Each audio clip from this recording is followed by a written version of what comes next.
Thank you, Hank.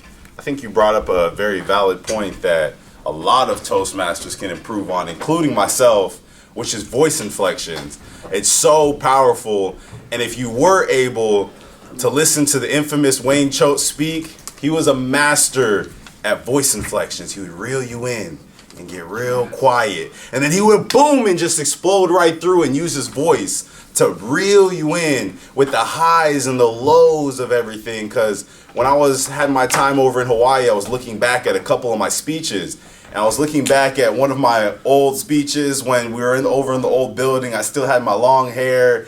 And I was looking at it and I was surprised. I was like, wow, it's crazy how far I've come as a speaker, just because I was so just monotone and just like trying to get my words out and all just flatline. I didn't even notice that I was so bad at voice inflection until I looked all the way back. So that's one good thing about the videos, and thank you, Hank, for bringing that great point to light. And third, we had that great dynamic speech by Kevin Daly where he was vulnerable with us. Thank you for sharing that. I know that that wasn't easy. Thank you for crafting that speech. But we have a great, young, hungry evaluator that is here to give him an evaluation. So pay attention. I know he's going to have something for you to take home with yourself. Will you please help me welcome Mr. Jason Bern? Thank you, Mr. General Evaluator. And hungry I am indeed, so I'm going to pretend that pumpkin crunch isn't there so I don't get too tempted while doing this, okay?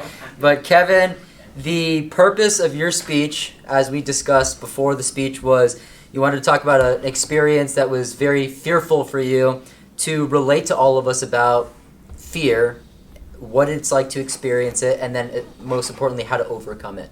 And along those lines, I think it's fair to say that your speech accomplished that purpose, so that's awesome.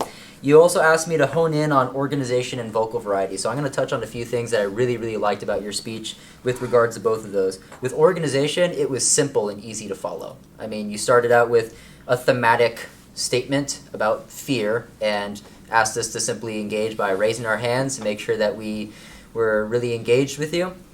Regarding the topic of fear, you then used a story that had a simple chronology, so first this, then this, then this, so it just went by a simple timeline. And then we ended with a moral of the story. And that was great because not only was that a way to, you had a beginning, middle, and end, but that end related to us probably the most of almost anything else in that speech and had the most impact too. So it was a really strong way to end by giving us a quote-unquote what's in it for me statement at the end.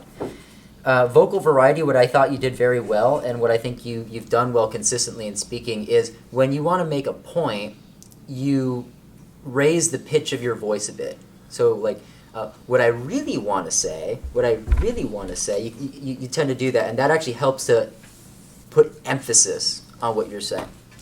Where I think there's some room for improvement with regards to vocal variety, because again, you asked me to hone in on this, is to infuse not only more emotion into the parts that are emotional, but for that emotion to match the level of intensity. So let me explain what I mean.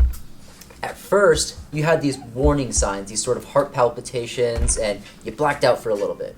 So maybe that's this much fear. You infuse that much fear. You put the hint of fear in people through your tone.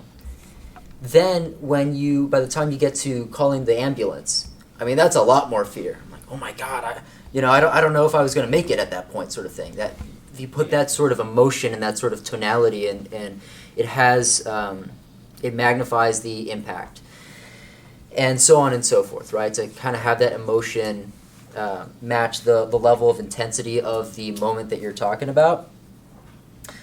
And I would have also loved to hear what your decision was on whether or not to stay on the meds, how that related to the quote-unquote moral of the story you had for us at the end, how that, why you may have come to that decision as well. That would, I think, have been really interesting. I would have been interested to hear that. Red light's on, I would say that to close out, Kevin, I really appreciated that you infused some gratitude to be alive.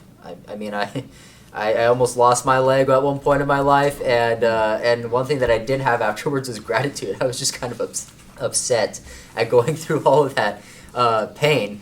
But I really like that even in spite of the pain, you taught us, hey, look, to be thankful to be alive is a very important and meaningful thing. So Kevin, thanks for your speech, and I'm looking forward to the next one.